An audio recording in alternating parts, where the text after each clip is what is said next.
The magic you will see tonight is performed without camera tricks or video effects. You will see at home exactly what you would see if you were here with our live audience. Later, you will be asked to touch your television screen and take part in an illusion with David Copperfield. Follow his instructions and you'll experience the magic right in your own home.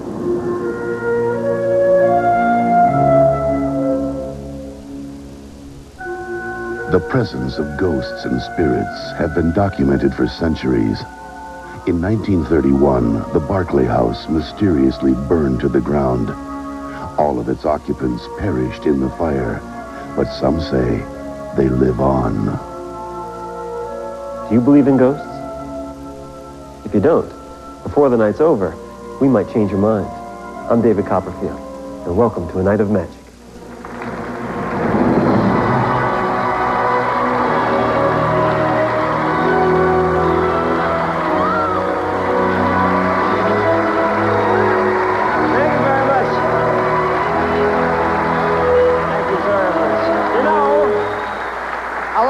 Critics say I can't get through a show without a pretty lady, a lot of smoke, and wind blowing my hair. Well, tonight, I'm going to prove to you that they're right. I put together an illusion with a pretty lady, a lot of smoke, and a fan. And I call the illusion the fan.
David Copperfield is brought to you by the Clorox Company, with a tradition of providing quality household products to American families.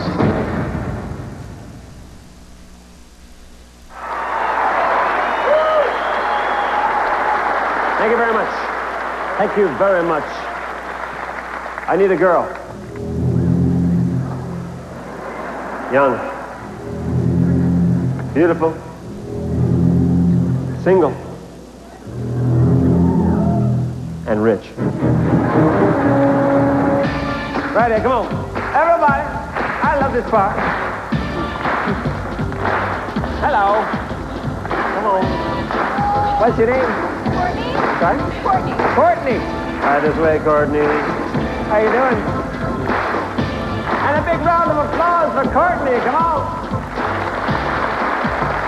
Have a seat right here, Courtney. I'm going to show you something really cool. It's called the vanishing egg. The vanishing egg.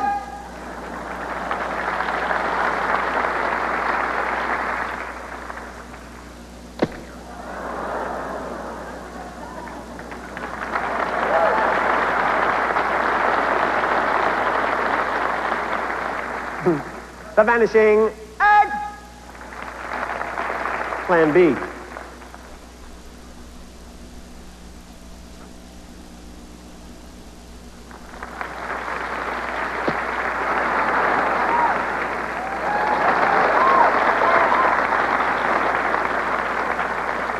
The vanishing egg. Plan C. This will amaze you. This will fool you. It won't amaze anybody else, but it will amaze you. Because the easiest person to amaze is the intelligent person. So if you're amazed, you're intelligent. Watch.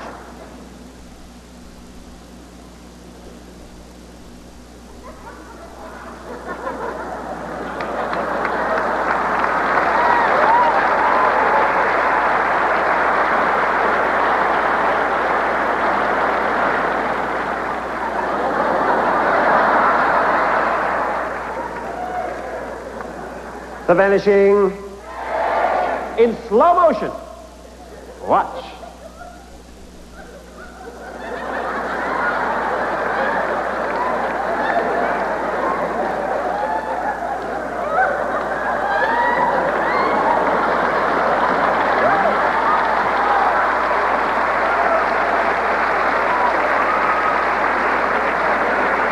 The vanishing with 2 eggs.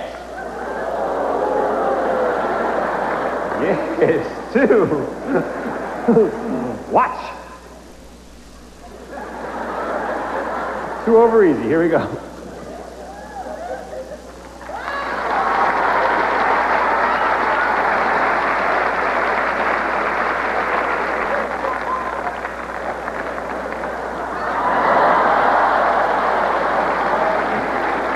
Thank you.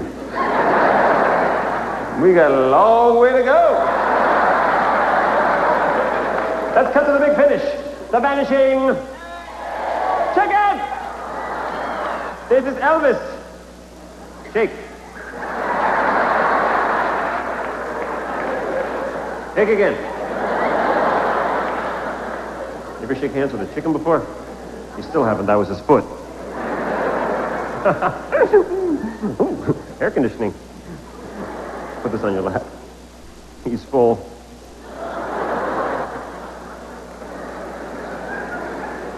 See? He's Jewish. The vanishing chicken. 1. 2.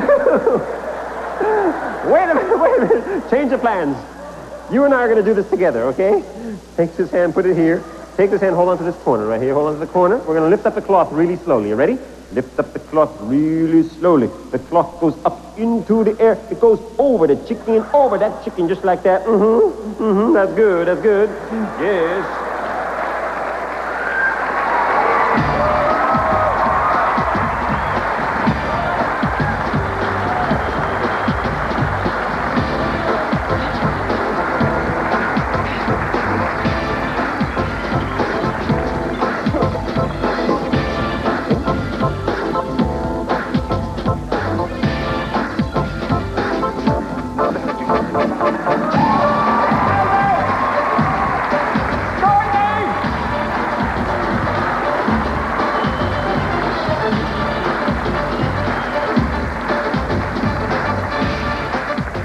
Elvis has left the building.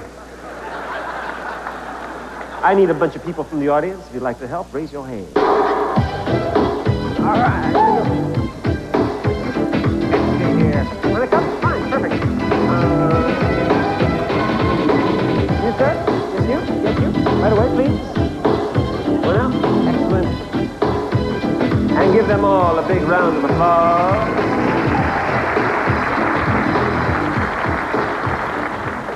You see, I've been traveling around the world collecting artifacts, items that people say are haunted.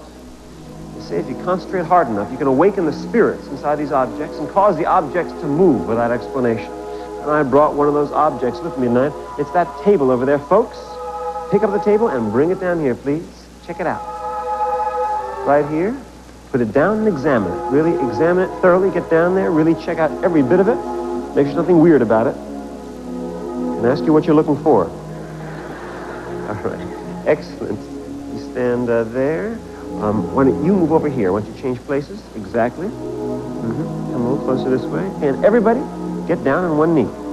Now, if any of you have problems with your knees, let me know. And if any of you have a trick knee, let me know, and it'll give you a spot in the show. Take your fingertips and touch the table. Fingers on the table. Yes. Right on top of that table. Don't press down. Just keep your fingertips lightly in contact with that table. Keep your eyes right here at the center. Right here at the center of the table. Don't press down. Exactly. We're going to try to concentrate and awaken the spirits inside this table and cause it to rise up into our fingertips. But it's important you follow my instructions exactly. And move very slowly. Everybody stand up all together. Really slowly stand up. Everybody back down, please. Get back down. I'm going to ask you to come with me and change with this young lady over here. Yes. I want to give everybody a chance. Step right in there. Fingertips on the table. Exactly. I want you to concentrate right here. And very slowly. Stand up in slow motion. Feel it rise. Feel that table rise. Slower, slower. Feel it rise, and it will rise.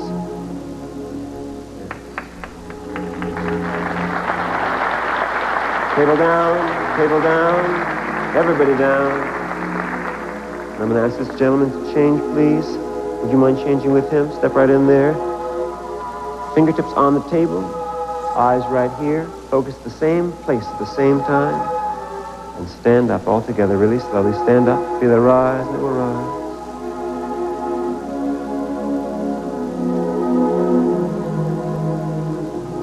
I'm going to try to remove the tablecloth without having the table fall. Stay where you are.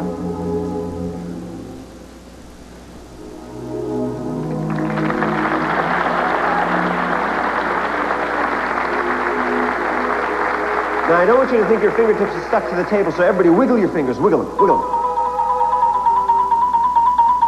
Wiggling stop. I think we overdid the wiggling. Everybody down, please. Everybody down. We're going to give you something to concentrate on. We're going to make an X right here at the center of the table. Keep your eyes on that X.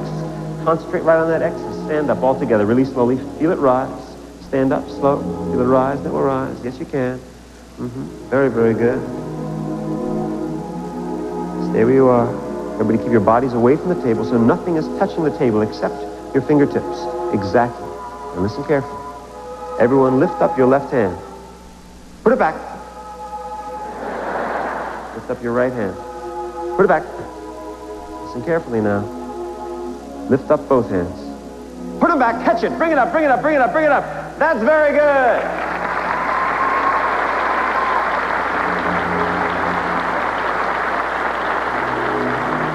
This table will do whatever we tell it to do. Table, come this way. Come on, table, move this way. Come on. If you feel it, move with it.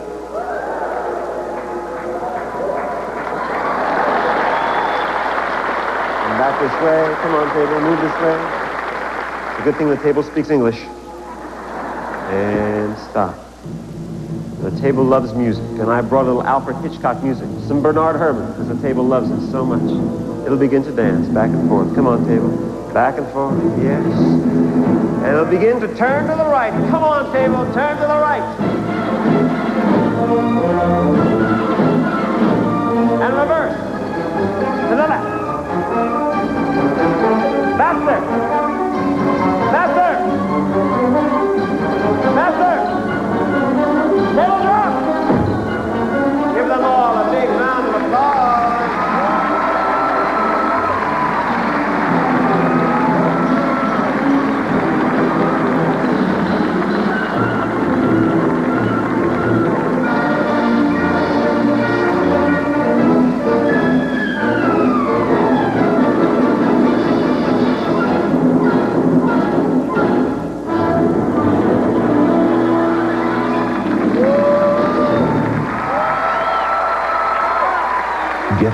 touch your television screen and experience the magic right in your own home?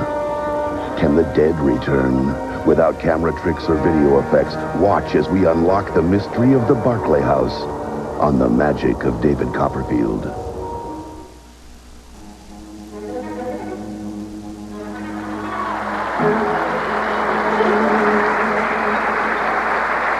Thank you very much. Thank you. Check this out.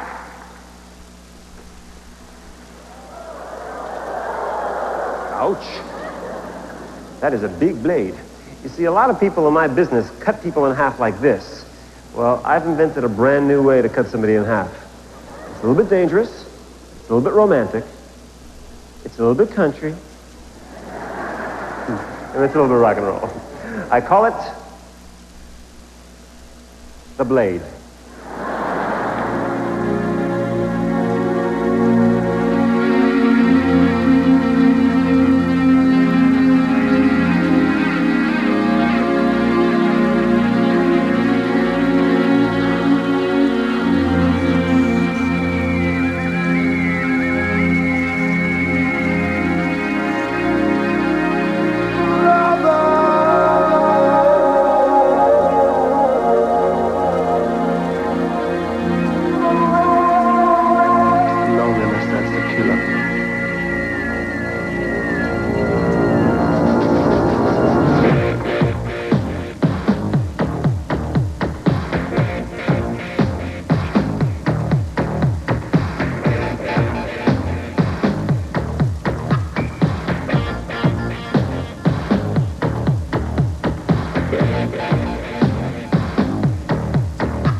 So you want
going to show you a home movie. That's me. And that's my grandfather. He's the first person to ever teach me magic. I was about 10 years old, and he taught me a card trick with 4 aces. And the aces would appear and disappear. It was really cool. And since I was 10 years old, it took me many months to master it. After I did, I showed it to everybody, and I decided to make magic my life. Everybody thought I was crazy, except my grandfather, who always gave me encouragement. And I promised him if I ever had any success, that I would do his card trick in my show. Well, my grandfather passed away before I ever did a big show. But Grandpa, if you're listening, tonight I'm going to keep my promise.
The Barclay House mysteriously burned to the ground.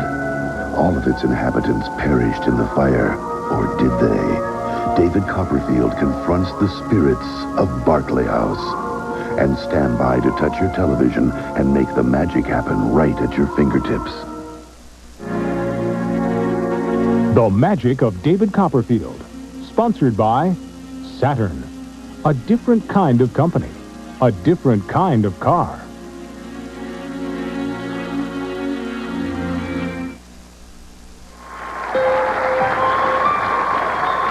Right now, we're going to show you something you won't believe. It's your turn to get into the act. The only thing I ask you is to come up to the television, close enough to touch the screen.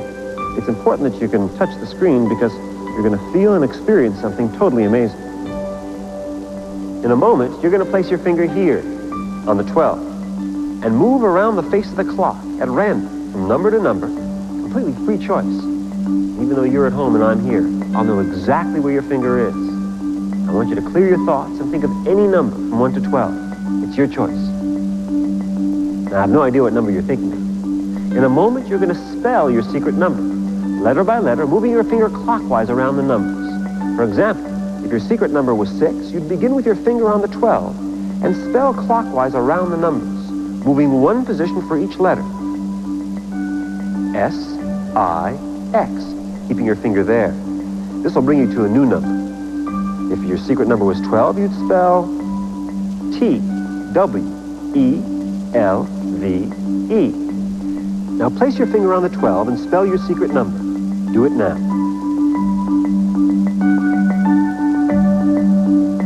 Great. Look at the number that's underneath your finger now.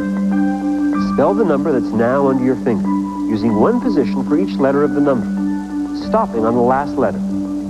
If you need to, just keep going around the clock.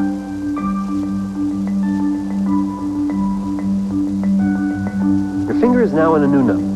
Spell the new number under your finger. One position for each letter now, remembering to stop at the last letter, and keep your finger there. Now I know you're not on the number 2, so I'll take it away. And I can tell you're not on the number 4 or the 8. And I'm sure you're not on the 12. Okay, one last time. Spell the final number under your finger. One position for each letter, skipping the empty spaces. And stop for the final time. I know you're not on the number 3. And you're not on the 10. And I know that you're not on the 5. I want to remind you I had no idea what number you thought of, or how many letters each number had, or the amount of moves you made. So there's no possible way I could know what number your finger is on. But even though you're at home and I'm here, I'm going to find where your finger is touching. Keep your finger still. And watch.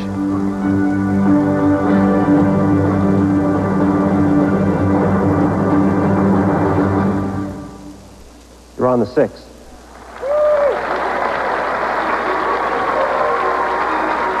Next, David Copperfield challenges the restless spirits that inhabit this room. Without camera tricks or video effects, we confront the dark forces of Barclay House. I need some people from the audience to verify what we're about to do. 2 guys and a girl. One of the guys needs to be wearing a jacket that I can borrow, and the girl needs to be wearing clothes. We're going to show you an old newsreel. Back in 1927, the old Barclay House was sold at auction to a stranger, a lady from out of state. Soon the whole town realized the house became home to a number of working girls who were entertaining gentlemen callers in the evening. Barclay House became the local scandal, and none of the townsfolk ever spoke of it, except to curse it. As if their dreams came true, a storm swept through the state, and lightning struck the Barclay House. And the house and all the ladies of the night perished in the fire. All that was left was one piece of the structure, the upper room that somehow escaped the destruction. Well, I was able to get the remains of that room and reconstruct it here on stage with us tonight, just so we could see if anything else survived.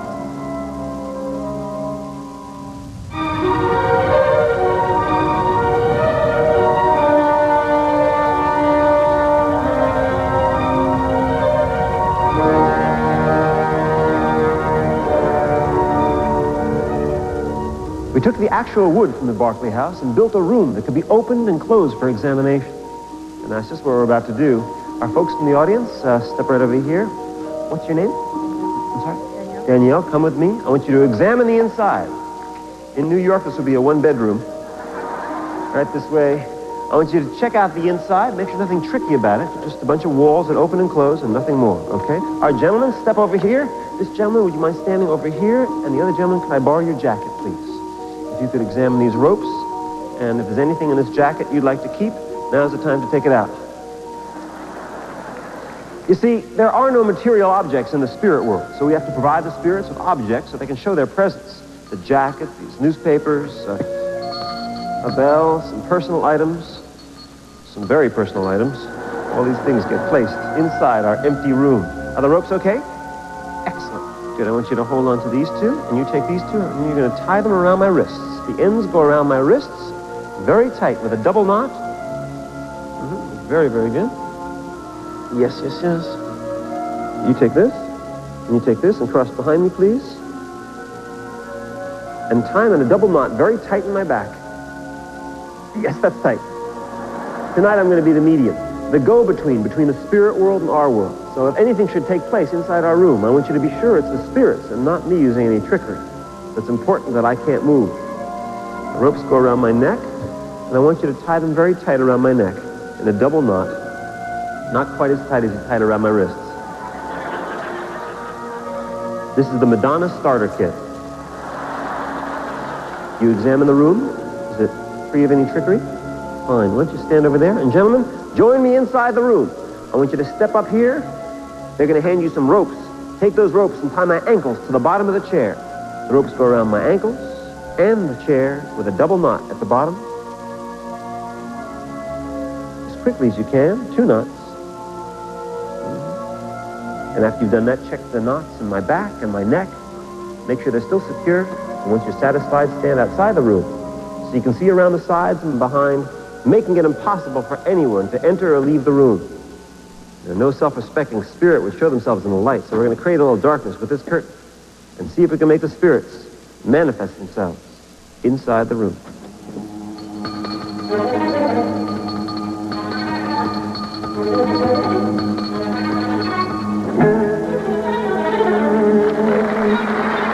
Our next demonstration, we're going to use the gentleman's jacket and show you something you will not believe. Spirits, spirits, take the coat. Woo! Gentlemen, step inside. Check that my arms are actually through the sleeves. Ropes tied tightly at the wrists. The ropes extending out the back, tied in a double knot. Thank you very much.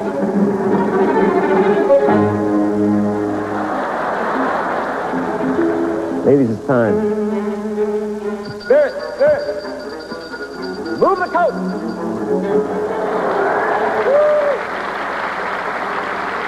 Now's the time we invite someone to join me inside the room.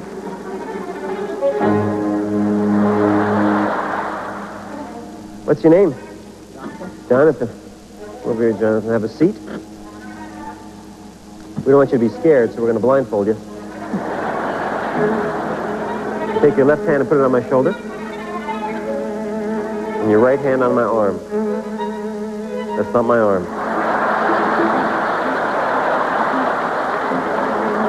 Maybe I should be the one that's scared. Once again, we'll try to make the spirits manifest themselves inside the room.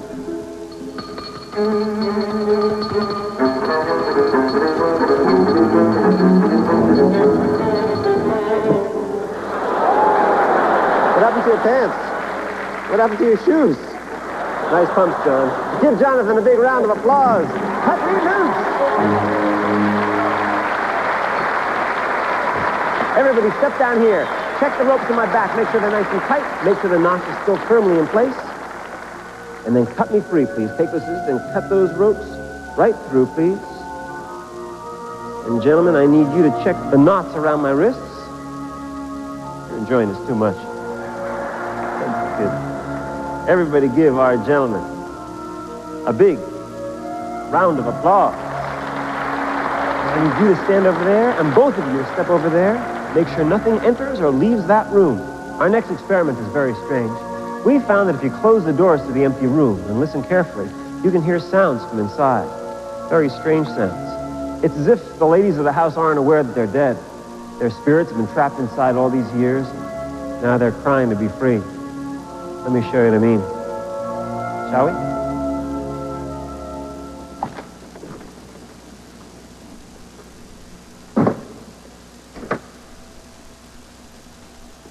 Everyone be still.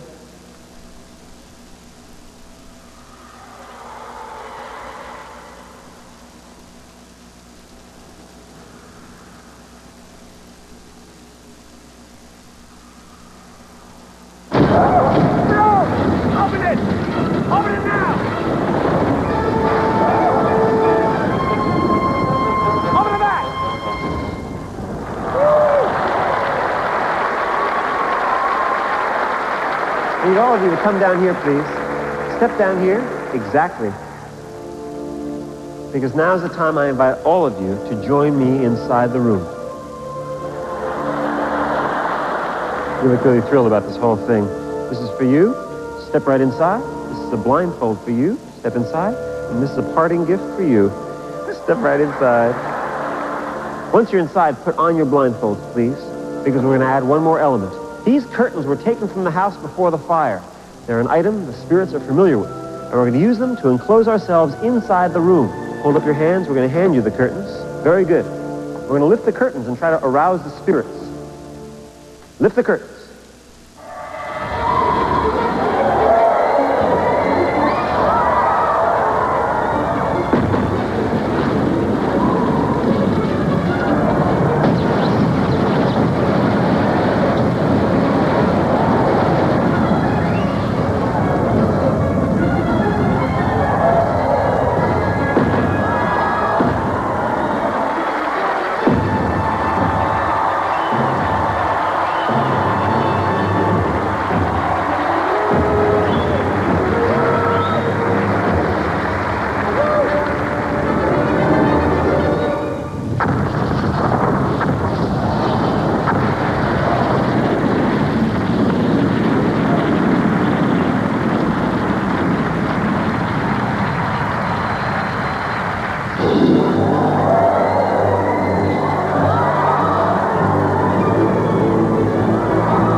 David's final illusion.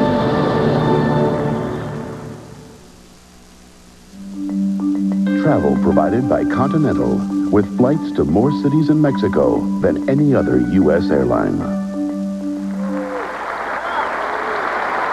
You've been terrific. I got one last thing I'd like to show you. I hope you like it. I hope it works. It's kind of cool. That's it. Maybe this side of the audience will like it better.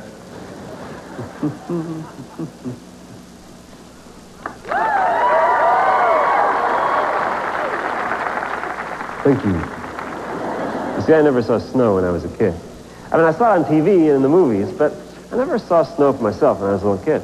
I grew up in New Jersey, but every winter my parents and I would drive to Florida to visit my aunt. So I never got a chance to really experience winter or snow for myself when I was growing up. When I was about 8 years old, I begged my mom and dad to stay in New Jersey for the winter, just so I could see snow for the first time. And they agreed. And that was the year there was no snow.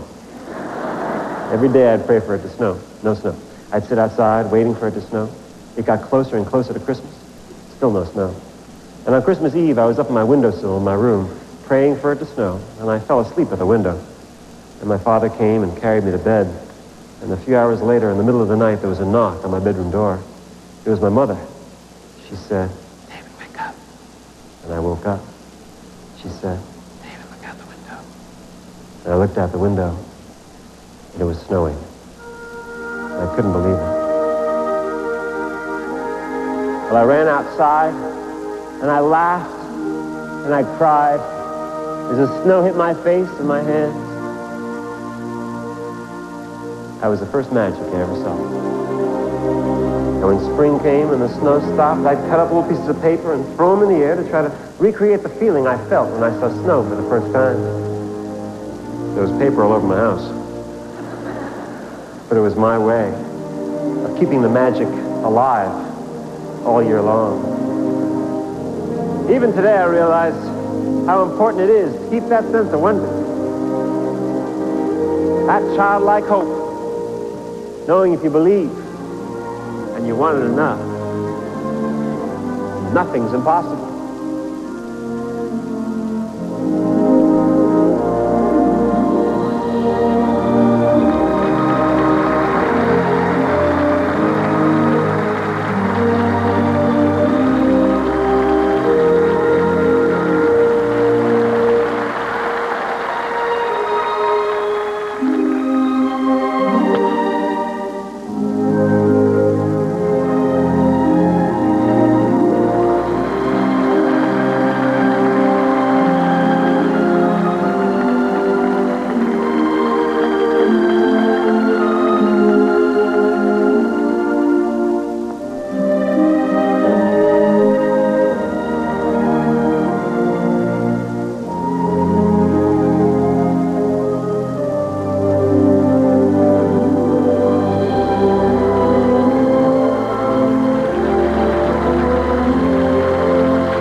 Make way for the Wild Women of Wednesday, starting with a naughty nanny. My mouth has a mind of its own. There's no stopping it. Then, Legs always together. A lady reveals nothing. Rosie O'Donnell, Gina Davis, and Madonna show Tom Hanks on